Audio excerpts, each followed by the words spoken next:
Welcome. On October 2025, I had the honor to do a piece for Boston Fashion Week for an event that was hosted by Noise Salon. And they recorded my performance piece, which will be the next video, but they did not record the presentation. And the presentation is important because I'm not a performer, and the presentation explains the meaning, the symbolism, the very cool collaborators that all came together to make this happen. And so now I'm back at headquarters in my house and I'm recording my presentation. And that's what this is going to be, this video. Now, on the actual day of the event, my presentation began with this image right over here. And the reason why was that I was dedicating my performance and my presentation to my squirrel friend. Very sadly, the day before this Boston Fashion Week event, my squirrel passed away. She was hit by a car. And this squirrel I had known for 5 years. I met her during COVID, and I would feed her peanuts every day, and it was a beautiful, relationship. And so I felt very sad when she passed away. In fact, the day before she passed, I was in my backyard rehearsing this presentation, and she was just standing there looking at me. I was throwing peanuts and doing my rehearsal. So in any case, it's important to cherish life, and this whole thing is in honor of her. The title of my presentation and performance is Finding Beauty and Balance When Sometimes Fluctuations in Our Mood Can Sometimes Seem Beyond Our Control. And what you're seeing here is a graph from the actual math model of being bipolar that I use. I'll describe that all in a second. But what you see here are two attractor points and all the behavior happening around those 2 points. So as I was trying to brainstorm, what should I do for this Boston Fashion Week event? I looked for motivation at the themes that Noise Salon had set. And Noise Salon's large theme around this particular event was on mental health. In fact, all of the proceeds for this event went to a mental health organization. And around that time, as Noise Salon announced that one of the themes of their event is mental health, I was doing events on spiritual healing in my house. This event here that you can see here, let me get my pointer option, laser pointer. So this event over here was done in collaboration with Bethany. And in this event, Bethany shared about her life journey, in part of being bipolar, and then shared the different spiritual healing techniques that she was using and is using right now to bring balance to a life that may have experienced imbalance from being bipolar. And so those were ideas that were churning in my mind as I was trying to think about what to do for this event.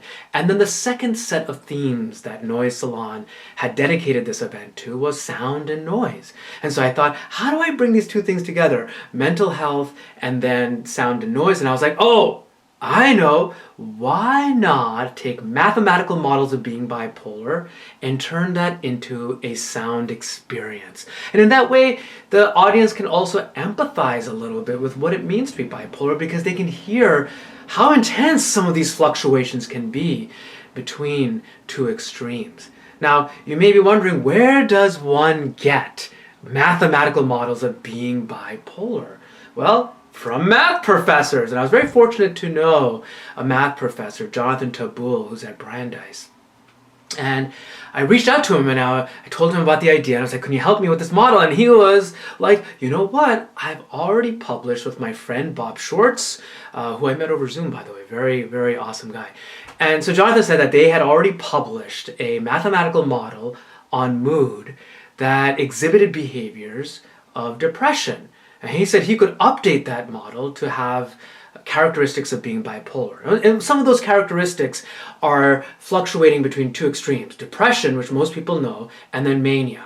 And if you don't know what mania is I don't know if I have a great definition, but you're in this higher energy state where sometimes you can be very motivated, have a lot of energy to do things, but sometimes one can also be impulsive then, do risky things. Sometimes that can push people into addictive things. So, but those are the two extremes. to give you a sense of the complexity of the math model, this is the original math model that they had down over here. You can see there are a lot of different terms and parameters in it. And just to give you a little taste of the complexity behind that, some of the things here encode things such as how does an individual respond to positive and negative events? For example, you could adjust the parameter so it represents someone who's depressed, who for a positive event may not rate it as being that positive. Their mood may not get that positive and would decay very quickly. On the other hand, a negative event for someone depressed would affect them very significantly, very fast, and then that would linger for a very long period of time. So those are some things that are in this math equation. In any case, this is what the output looks like from this math equation. Again, this math equation, you could imagine, is just a person who has bipolar, and the math equation is outputting their mood over time. And what you see here, sometimes the mood goes all the way up to mania, one extreme. It can maybe fluctuate a little bit there and then smash down into depression. And then these fluctuations are hitting these two extremes. And you can also see that it's hard to predict. It's not super periodic in this case. So that's what this math model does. I should also again say that the performance piece that I would do is about my life journey, and I don't have, bipolar. I do experience mood fluctuations, and so the idea here is that I'm using these mathematical models of being bipolar, but then exploring the mood fluctuations that happen to myself in my own life. Okay, so once I got this mathematical model of being bipolar, it outputs mood over time, the next thing I wanted to do was turn it into sound. How to do that? And so I reached out to my friend and colleague and collaborator, Sasha, who reached out to his friend Luke. And Sasha did a lot of hard work doing the programming, getting this working. And the vision that I had was very simple. What I wanted to do was take this mathematical model of being bipolar, and as that math model began to go up towards mania, I just wanted you to be able to hear it. So you'd be hearing dee dee dee dee dee dee dee dee dee, and then as that mathematical model's mood starts to go towards depression, I wanted you to be able to hear that and go do do do do do do do. So I wanted people to be able to hear the fluctuations. Again, as you listen to the performance piece, as the system is going to higher and higher notes, it's going towards mania. As it's going towards lower and lower notes, it's going towards depression. Now, so far, everything I've described is what's happening, you could say, inside the brain of the individual.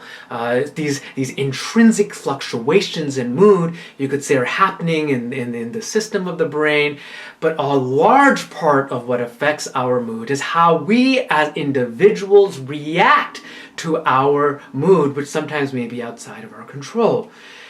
So if something negative is happening to you and you really have a negative mindset, it's obviously going to make things a lot worse. And so what I wanted to do was use movement. I wanted to be able to dance, and I wanted my dance to influence the mood of the mathematical model.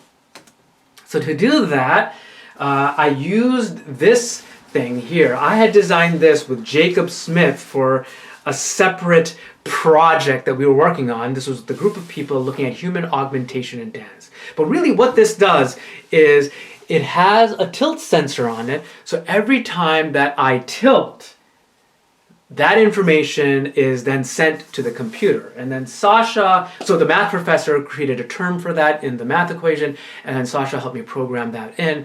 And really, so what happens is that, let's say the system, the mathematical model is going towards mania. And I'm like, oh no, don't go all the way to mania. I'll push my head down. And that sends in real time a signal to the math equation, pushing the mood down. So in theory, if it's starting to go up and I push my head down, it should be able to pull the mood back down. And then if it's going down, I can push it up. But again, depending on the parameters of the math equation, I may or may not be able to influence what's happening. So I'll talk more about that later. But that's how my dancing in real time is affecting the mathematical model. Now, this whole thing that I just described here, the math model plus my movements, together represents the whole human. But there's one other factor that really can affect all of our moods. And that is the external world, right? The external world can really affect how we feel. So how to represent that? And so I reached out to my bestie, Elizabeth, and we came up with the idea of doing drumming. And the external world can be very negative, but what I wanted to do for this performance piece was have the external world represent the ideal case where you have a loving community around you. And so the drumming represents this communal love and support that you have. And so not only would Elizabeth be drumming, but I invited everyone in the audience to make some noise. I brought noisemakers, I brought drums, so that people in the audience, those who wanted to, could have this communal experience and do this together. So my original idea, I'm coming to the end of this presentation, my original idea was to get up on stage. The math model would output these fluctuations, and then what I would do is try to cancel out all those fluctuations through a dance. That was what I was going to do. In my rehearsals, as I tried to do it, I kept failing. I could not stabilize that system. Got very frustrated, very irritated with myself. And then as I was talking with Bethany, she gave me a lot of wisdom.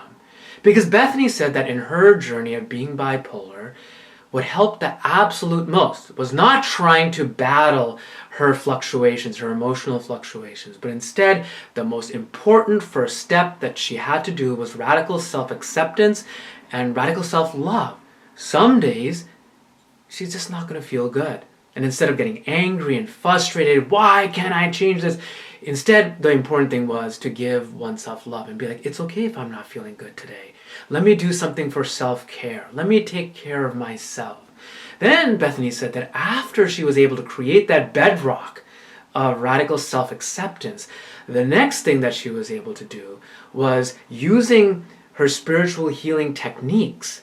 She was able to surf these waves of fluctuations in her mood. And the different techniques she uses, some of them are listed over here. And for each of these, Bethany has written essays. I've collaborated with her on this. So if you're interested in reading that, take a look in a link in the description. I'll put it there. And you can see all of these essays on how Bethany uses this to bring balance and stability and surf and learn how to surf these waves as opposed to just always trying to fight them non-stop. Well, I took these two pieces of wisdom then for my performance piece and then one extra piece of wisdom from Bethany. So it turns out that the way I met Bethany for the very first time was she came to be a participant in my experiment. So I'm a researcher. I strap people into this machine here. They're blindfolded. They try to balance while they're disoriented. Most people, when they're disoriented, get very frustrated, very irritated. Some people are like, get me out of this, because they get so irritated they're not able to balance when they're disoriented. Bethany was a unique different reaction. She was laughing, she was having a good time. I was like, Bethany, how is it that you're enjoying something that most people really don't like? And what she said is, I found to be really profound. She said that because she often feels disoriented in life, due to in part being bipolar, she's had to develop techniques and methods to find beauty, joy, and truth in disorientation. So I took all those pieces of wisdom for my performance. And my performance, again, is about my journey through my emotional fluctuations. But instead of trying to conquer and cancel out all of these fluctuations in mood, I now will not try to just cancel them out, but instead try to almost collaboratively surf these waves of mood through exploratory movement and dance. What you're going to be hearing during my performance is first the mathematical model's output. You'll actually see it on a screen behind me too. You'll see these fluctuations coming from the math model, going up towards mania and depression. Then of course, how I'm dancing is going to influence what you're going to be hearing. It's going to influence the math model. And of course, I'll be responding to people's drumming.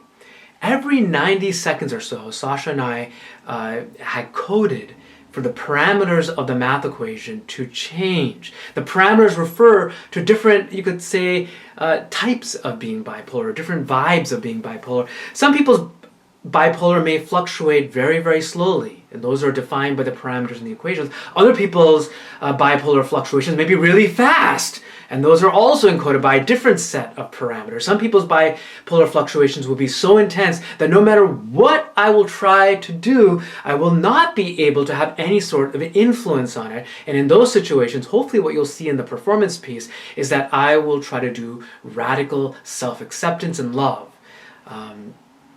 To the audience, I told them, while drumming, be free. Noise, from my opinion, what I define noise as being, is freedom from the constraints of what you have from structured music. So in noise, you can do whatever you want to a certain extent. You can explore the whole space of sound. So I told people in the audience, don't feel constrained. Don't feel constrained to be at the beat to what Elizabeth's doing. Try to go against the beat. Try to go really fast. Try to go really slow.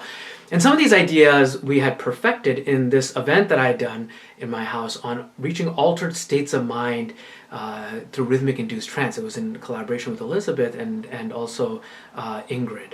And so here again, when the people were told that you don't have to be constrained to synchronizing, I think a lot more people were able to get into the zone than when you have to really worry about trying to synchronize. So that's what I told all the audience members. I told them by the fourth part there'll be a drumgasm, because by the fourth part I may not have control at all over the fluctuations, but by then I have radical self-acceptance, and so now community comes together, all the communal drumming, the drumgasm is everyone supporting me through this situation. So in any case, that's part of what the experience is going to be. And really the core is to have beautiful, genuine, fun, communal moment, because I'm not a performer.